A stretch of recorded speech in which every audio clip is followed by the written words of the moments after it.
Hi, good morning everyone and welcome to this episode of TrexTalk. And today we have someone who is quite brand new into this real estate industry, only 3 months with us and managed to close multiple deals along these 3 months already. So let's put our hands to welcome Loriana.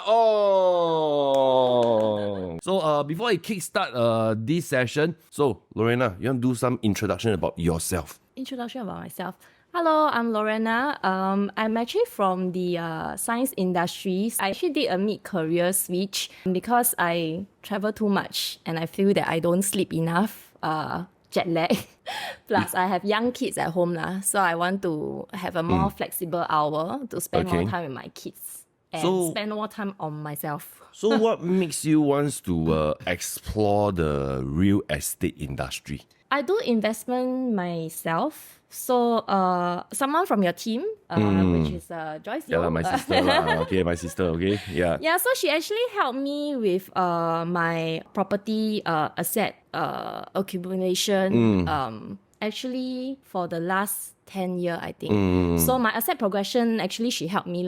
So I actually upgraded from EC, from a 3-room to a 4-room, plus I do have a investment unit also. So I think in the process, I actually learned a lot. So I thought that, since I also have interest, why not I just join the industry and try?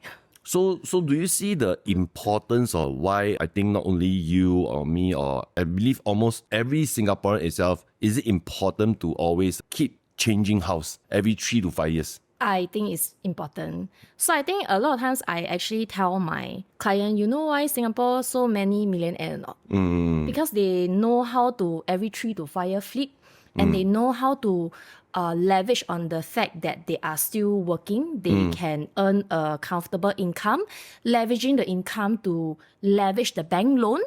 Or if they get a unit that they will rent out, they leverage on the tenants' rental. Using other people's money.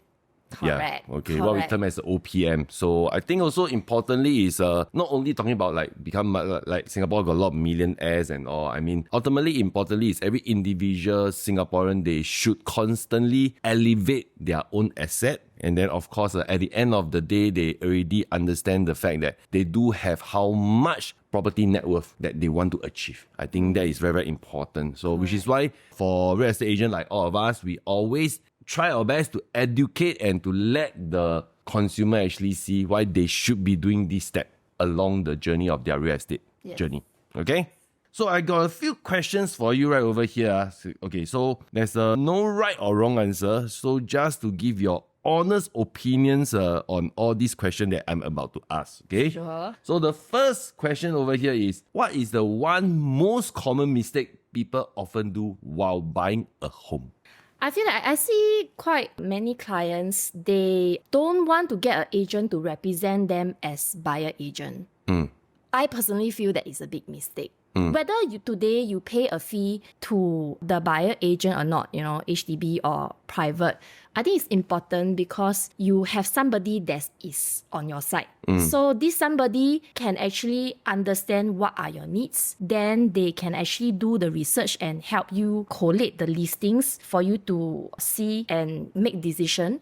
Then the most important part is actually the negotiation. I think a lot of people don't feel how much they can actually save by having an agent who know how to negotiate for you. And the agents will actually have data that, we will do our own analysis and etc. to advise on what is a good price and etc. So the amount of money that you can actually save could be actually a lot more than today based on your gut feel, based on what is the listed price for this unit, and then you just go and offer. Correct. So yeah, I think that's also very important because a lot of purchasers out there, example, when it comes to buying a house, if they were to see something that is actually nicely staged up, right, makeover, they get very emotional. But then again, when you are being emotional about purchasing something, do you actually end up paying more? Most of the time, they will end up paying more. Yeah. So for engaging an agent, I think the good way over here is we will actually go all out to actually help our client to save even more. Correct. So that's the beauty about engaging an agent. Yeah. And in fact, when representing a home home purchaser, I think importantly is we have to let them understand that don't be emotional when coming in to see a unit that is nicely done up, because end day is we are just buying a for war. So I think that is very important now. Okay, so we move on to the next question over here. Okay, so what factors might lead you to decide against representing a client? I think today, if the client don't know what they want, number one, and also depending on the pricing, the timeline, and also the property feature. If I did my analysis and I know that it cannot be achieved, then likely I will not take. Okay, yeah, because I think a lot of cases whereby we have encountered also before, buyers out there has been wanting to buy a home for the last couple of years and still never take action. They have been like exploring. When interest rate is low, they also didn't take action. When interest rate is high, they say they will wait. So this location, they feel that it's expensive. But end day, when they don't take action, and then now it's becoming more expensive as years goes by, and they are still exploring options. I think this kind of consumer, of course, we will try not to represent them because ultimately, end day will become not advisor, but tour guide. Tour guide lah. So I think it's important not to... Of course, I mean, definitely for some buyers, they will say today, okay, they feel like they want to buy for investment. But tomorrow, they say, maybe tomorrow I want to for own stay. So this kind, I think sometimes I will try to guide a bit to see whether they can really nail down on one. But if they keep swinging, then I say, yeah. Bye-bye. It's okay. Yeah. More important things to do for other clients, okay? Yeah. Okay, so next up, we have this question, okay? Do you think anyone can be a successful agent as long as they chiong enough? Like you. Okay.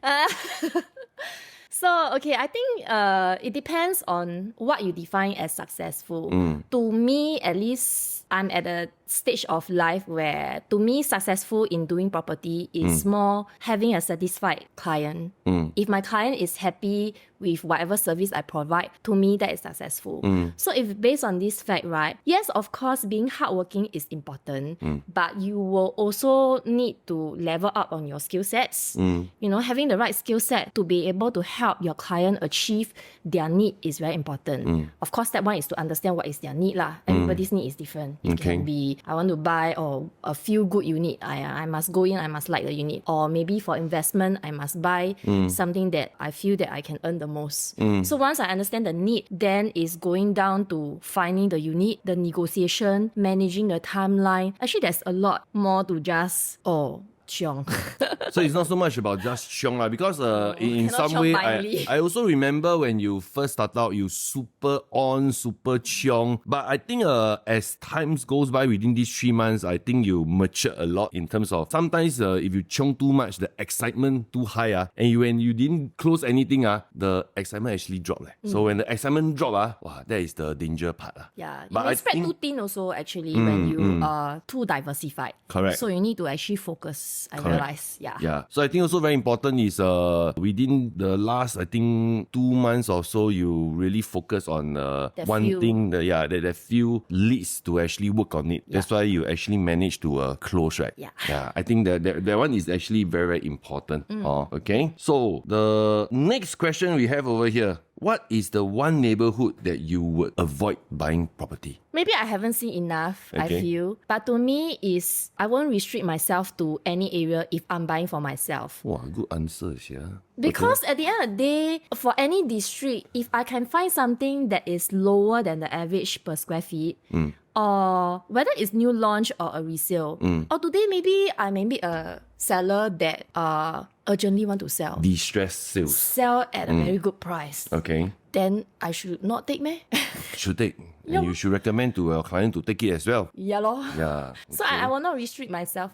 Yeah. So any neighborhoods is good neighborhood. So there is nothing to avoid one. Because every neighborhood will have their own lovers in a way. Yeah, their own characteristic. Yeah. Some people grow up in the area, they just want the area. I say don't sell, man. No, right?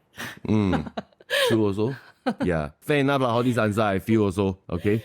So that's it for this week of the podcast. And if you are keen to find out more, do stay tuned with us for the next episode of the podcast. You can always follow us on the YouTube or even TikTok, Instagram to find out more. So thank you everybody, and of course thank you Loriana over here for this week. Thank you.